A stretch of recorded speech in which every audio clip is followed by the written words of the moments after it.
Olá, bem-vindos e bem-vindas. É um prazer recebê-los aqui para o primeiro episódio deste projeto incrível, maravilhoso, que é o podcast Nosso Patrimônio, uma parceria do IFAM com a Empresa Brasil de Comunicação. Eu sou Leandro Graça, presidente do Instituto do Patrimônio Histórico e Artístico Nacional, e hoje vamos começar na edição que tratará sobre educação. Afinal, não há preservação sem vínculo, sem pertencimento, sem amor. A gente só cuida daquilo que a gente ama e conhece. Por isso, para inaugurar esse nosso ciclo de podcast, eu tenho aqui a honra, a alegria de estar em uma mesa de educadores, educadoras, professores que têm um compromisso histórico da sua vida com a educação.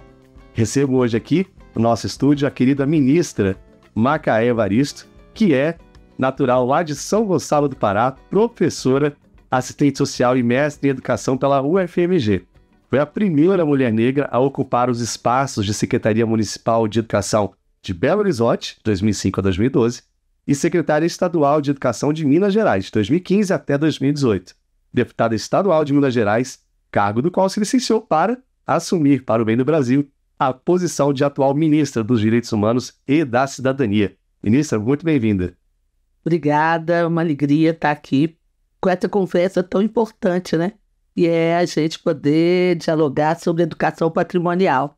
Coisa boa. E aqui também um professor, nosso querido deputado distrital Gabriel Magno, do Partido dos Trabalhadores, que é professor de Educação Básica aqui da Secretaria de Educação do Distrito Federal, está no seu primeiro mandato como deputado na Câmara Legislativa do DF, onde também preside a Comissão de Educação e Cultura. Gabriel, bem-vindo.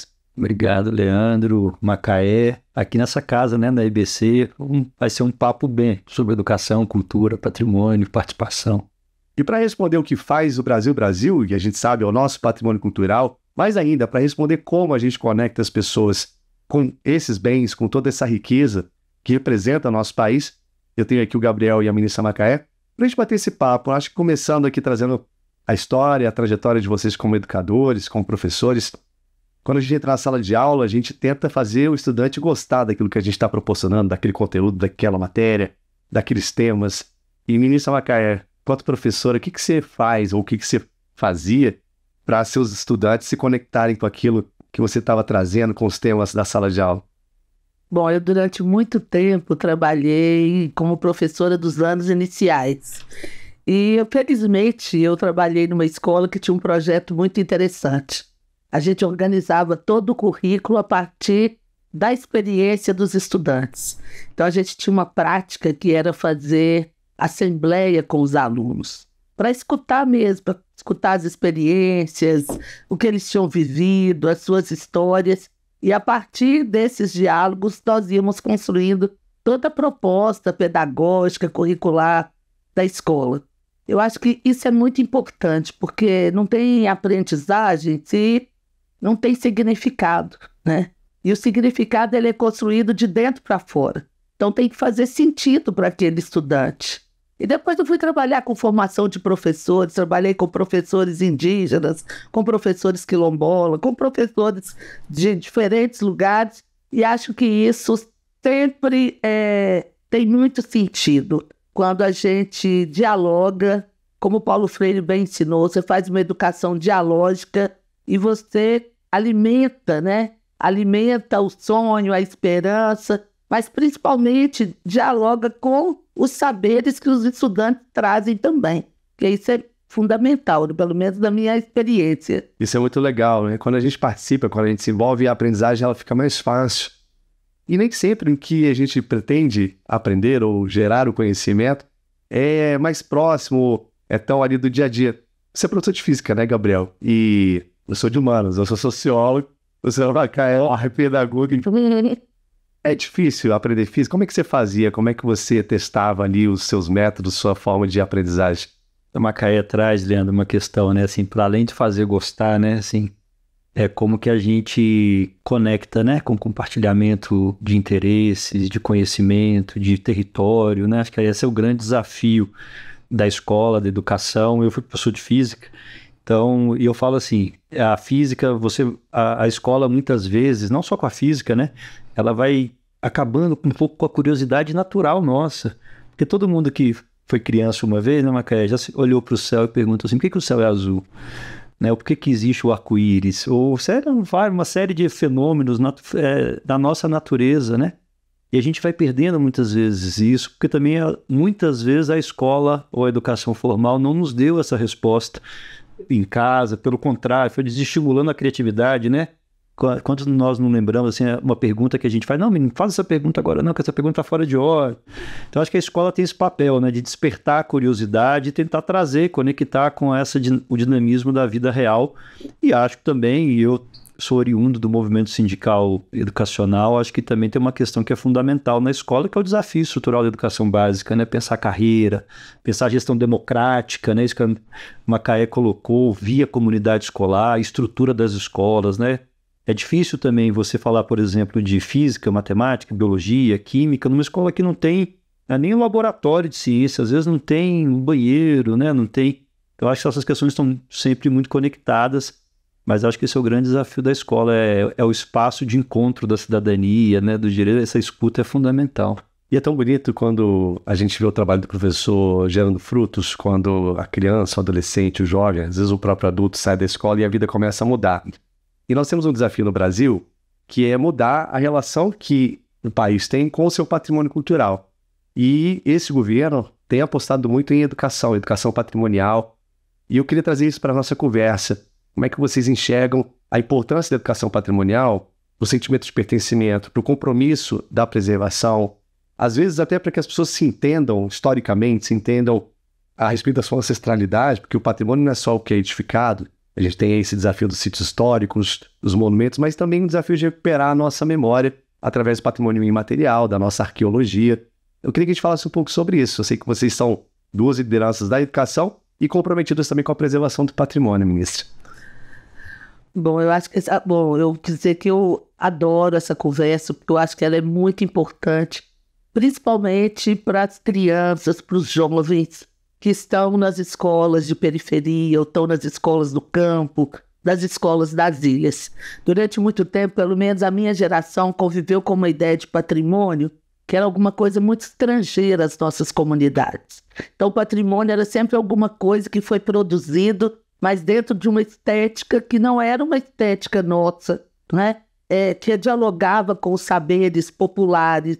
E acho que essa construção, a própria construção desse conceito de patrimônio, que incorpora o patrimônio imaterial, que olha para os saberes das comunidades, que olha muitas vezes para uma história que ela é construída no cotidiano, isso muda muito a relação, né, das crianças, dos adolescentes. Primeiro porque a gente pode trabalhar desde muito criança que produzir patrimônio, produzir cultura é uma coisa do ser humano, né? Que em qualquer lugar que a gente está, nós estamos construindo memórias, nós estamos produzindo cultura, e que tem saberes que são produzidos coletivamente, que passam a incorporar um patrimônio coletivo. Então, para mim, isso dialoga muito com uma ideia de educação que produz significado, porque você vai dialogar, por exemplo, com crianças e vai começar a conversar com elas sobre a própria história das suas comunidades, né? Quais são os lugares valorizados naquela comunidade? Por que eles são valorizados, né? O que tem de especial determinada pracinha, ou qual é a casa que é de referência para todo mundo ali. Então, acho que a gente começando, né, a refletir sobre a vida cotidiana, ou sobre as primeiras coisas que você acha bonito, que você acha belo, ali no lugar que você está, é uma maneira da gente ir construindo. Eu acho que isso é um aspecto importante. E a outra coisa é garantir circulação e acesso. Democratização do acesso aos espaços também, que são espaços, eu vou dizer assim, coletivos, né? Coletivos no sentido de que várias pessoas concorrem e culturas até diferentes concorrem para o estabelecimento daqueles lugares. Queria trazer aqui um exemplo, né?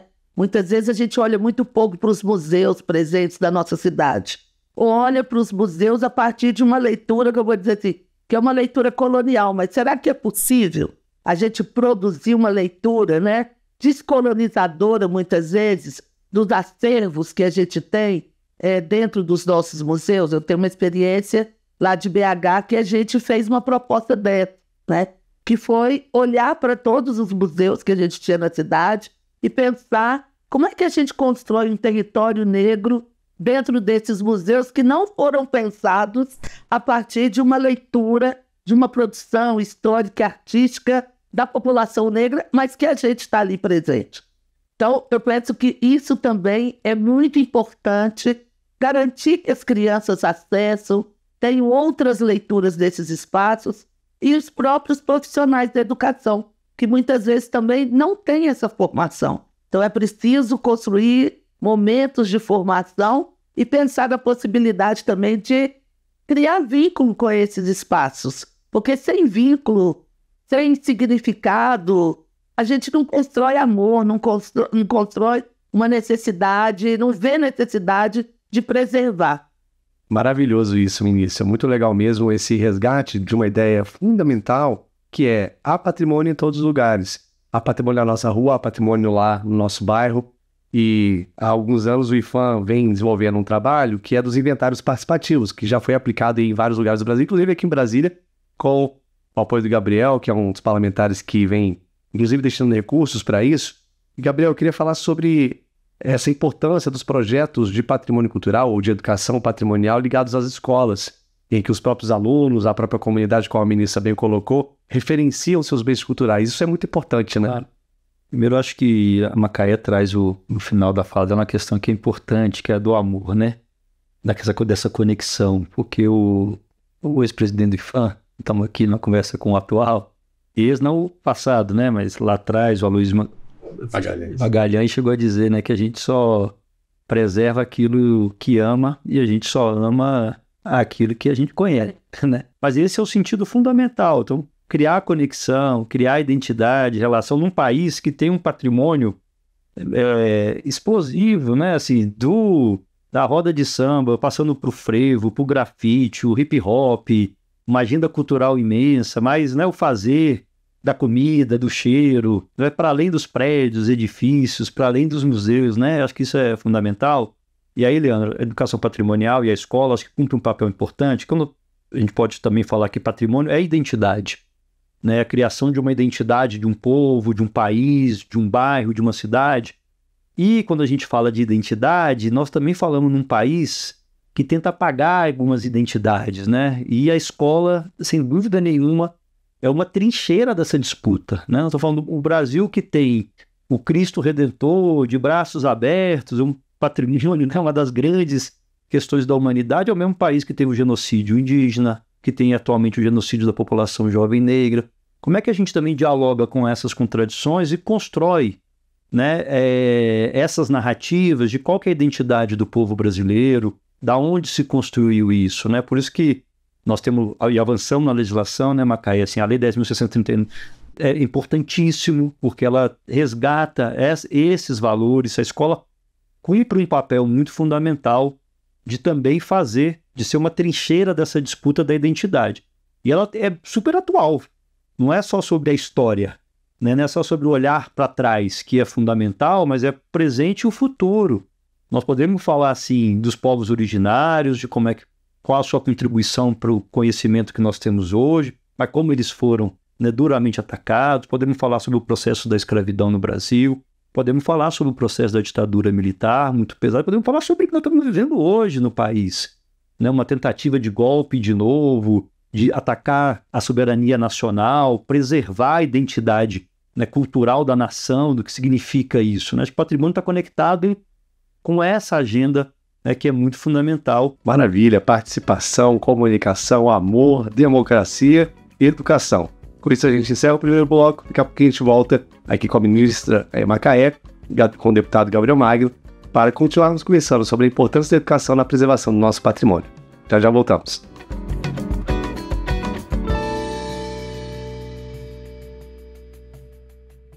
O que faz do Brasil Brasil?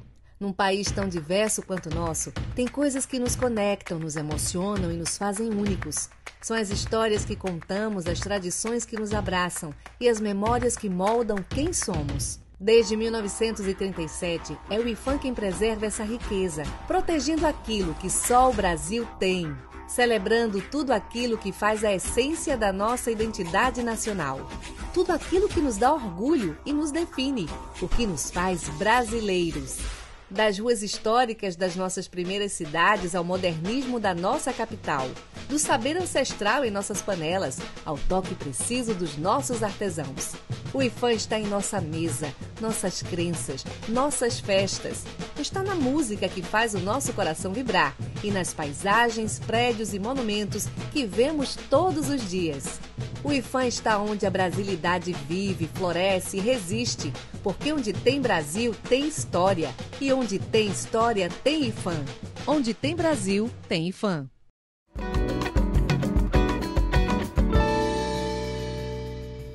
Estamos de volta com o primeiro episódio do Nosso Patrimônio, uma parceria do IFAM com a Empresa Brasil de Comunicação, EBC.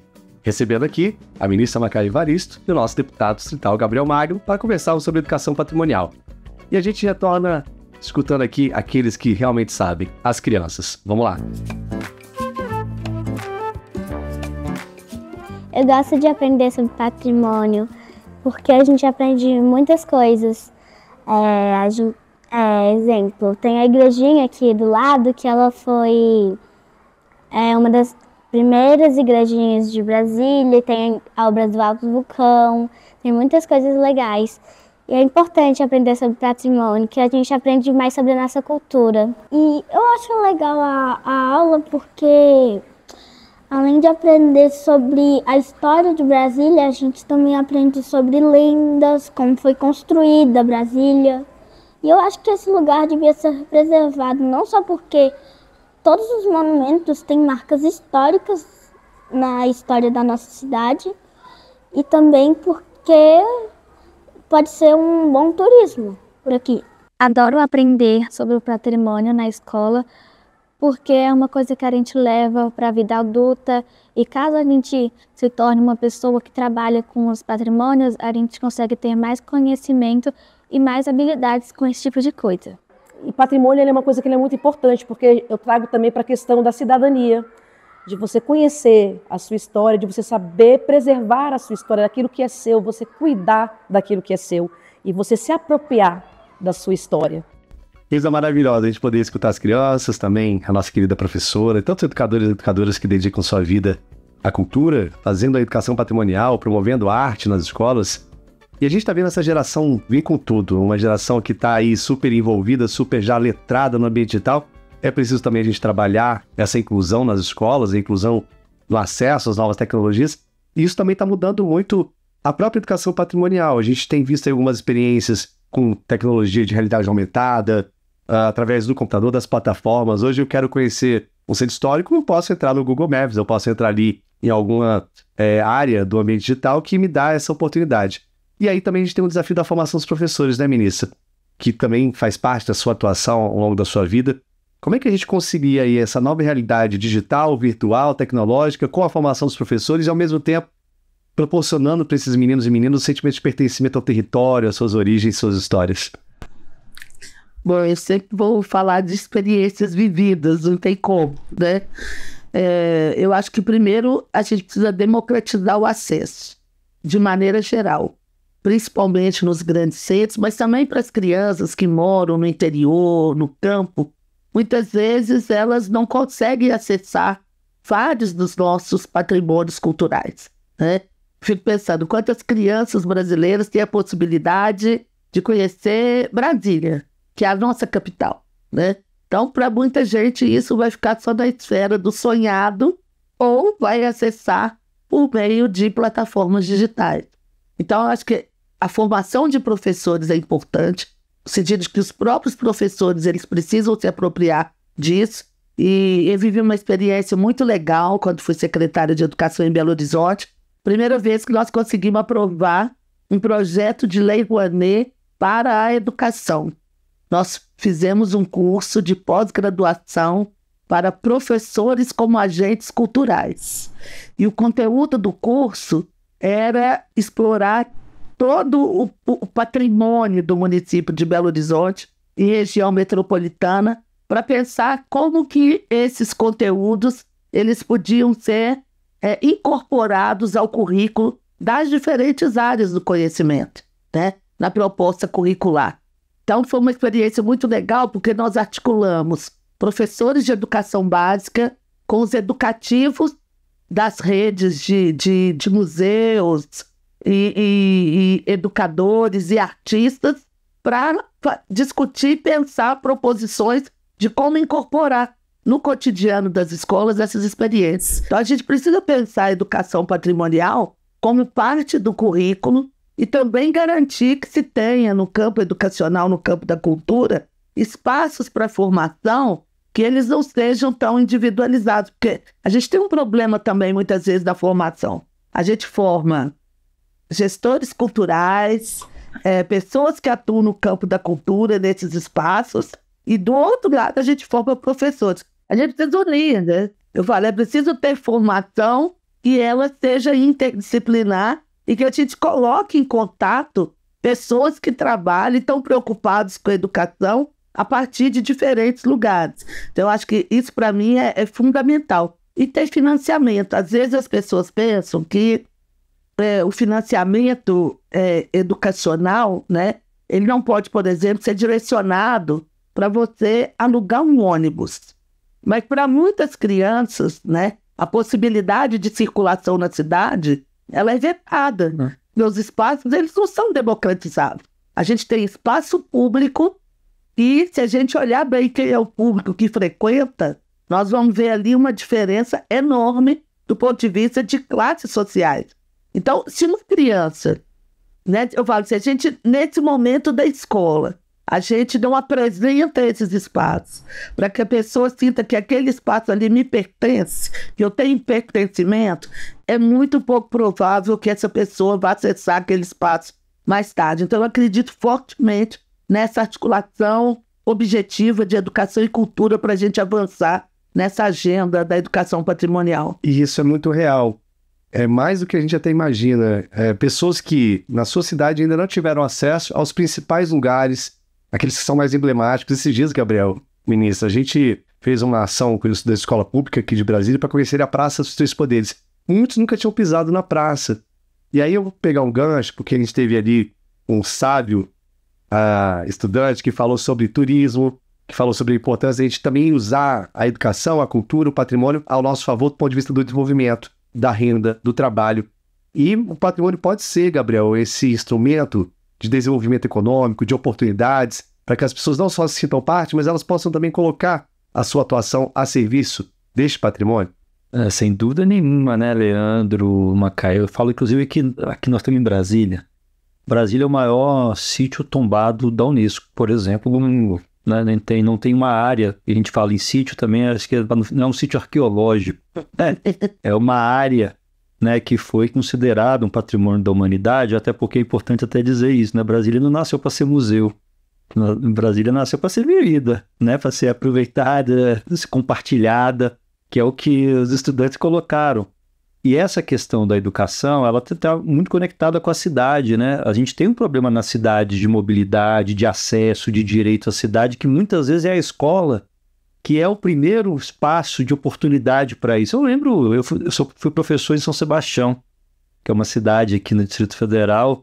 Eu lembro várias vezes que a gente conseguia um ônibus, uma que estava falando do ônibus, para levar os meninos ou na Praça dos Três Poderes, para levar para a Universidade de Brasília, para conhecer.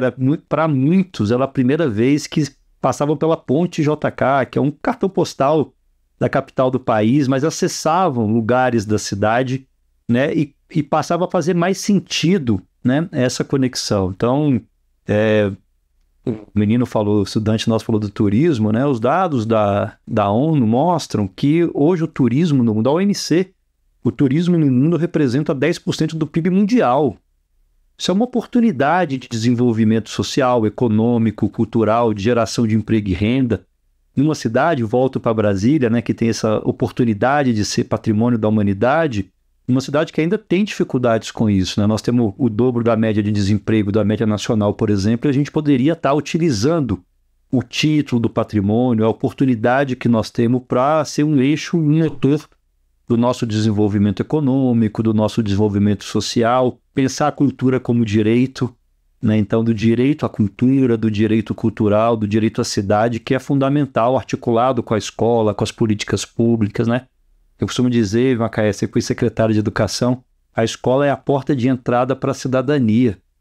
Eu estava hoje, para contar também esse relato, né, da cidade, a gente estava hoje numa ocupação que foi vítima de muita violência do Estado, derrubada, e a gente via as crianças ali, né, impactadas com aquilo, e a relação de uma comunidade, o Brasil é amplo disso e desigual também disso, é na escola muitas vezes a primeira relação que as pessoas têm com o conceito de cidadania, com direito, né, com o Estado garantindo o direito. É na escola que você come, tem segurança alimentar, nutricional, é cuidado. É na escola que muitas vezes se percebe a violência doméstica, a violência familiar, a violência ali naquela comunidade. Então, ela é a porta de entrada, né, para a cidadania, para o direito de pertencimento cultural. Ela precisa ser, de fato, muito aproveitada nesse aspecto. Então, a educação patrimonial tem tudo a ver, né, com essa questão da identidade. Demais. O papo tá incrível, mas o nosso tempo tá acabando. E eu quero fazer um convite para você. Já conhece o patrimônio da sua cidade? Já visitou os locais importantes da sua cidade? Você conhece os saberes, as tradições de onde você vive? Esse é o convite que a Educação Patrimonial faz para a gente se comunicar, a gente se conectar com aquilo que é nosso. E falando daquilo que é nosso, eu termino aqui passando para os nossos convidados a pergunta que a gente está fazendo aqui para todo mundo que senta nessa mesa. O que é patrimônio? Qual é o seu patrimônio, Melissa Macaé, que você carrega, que você cuida, seja no seu universo individual, no seu universo coletivo, comunitário? O que é o seu patrimônio? Bom, eu estou sempre muito interessada em olhar para a produção cultural que é feita nas periferias, pela população negra, até porque eu acho que isso no nosso país, durante muito tempo, foi muito invisibilizado. Então, a gente pensar que o patrimônio, ele pode estar na prática de uma benzedeira, ou ele pode estar nas mãos de uma senhora que faz bonecas de cerâmica. O patrimônio, ele está nas rodas de samba, ou naqueles compositores que escrevem as músicas, ou na roda de capoeira, ou no mestre. Eu acho que isso, para mim, é patrimônio e faz a gente se conectar cada vez mais com a cultura, com a produção cultural. E aí também tem um olhar, eu acho que bastante sensível para o que as pessoas produzem em diferentes lugares do mundo, né? É mais ou menos a gente pensar que a gente precisa ter um pé na nossa aldeia e um pé no mundo. Porque eu acho que a gente sabendo, né, conhecendo, amando a nossa aldeia, a gente pode amar o mundo. Eu acho que, para mim, isso é pensar patrimônio. Maravilhoso. Deputado Gabriel Magno, qual é o seu principal, o seu mais importante patrimônio? Né, como Paulo Freire ensinou, acho que o maior patrimônio é a formação de professores que eu tive nessa vida, que me ensinou a duas coisas, né? Essa capacidade de sempre aprender conectado com a história das pessoas e uma qualidade que a gente sempre desenvolve, e o Paulo Freire dizia que é fundamental para qualquer educador, que é a amorosidade, né? A capacidade de amar a educação, a escola, os estudantes, mas da lógica também da inconformação, né? Assim, de brigar, de querer transformar. Como professor, quero aqui dizer da minha alegria de receber uma professora e um professor tão engajados e com essa essência do amor no coração, no seu fazer, na sua luta diária. Muito obrigado por tudo que vocês têm feito, muito obrigado pelo trabalho e, acima de tudo, pelo compromisso com a nossa cultura e com o nosso patrimônio cultural. Melissa Macaé, deputado Gabriel Magno, vamos em frente. E a vocês que nos acompanharam nesse primeiro episódio do nosso patrimônio, muito obrigado. Não deixe de compartilhar, divulgar, mandar esse vídeo, mandar esse episódio para quem você gosta e aguardem os próximos. Um grande abraço e até a próxima.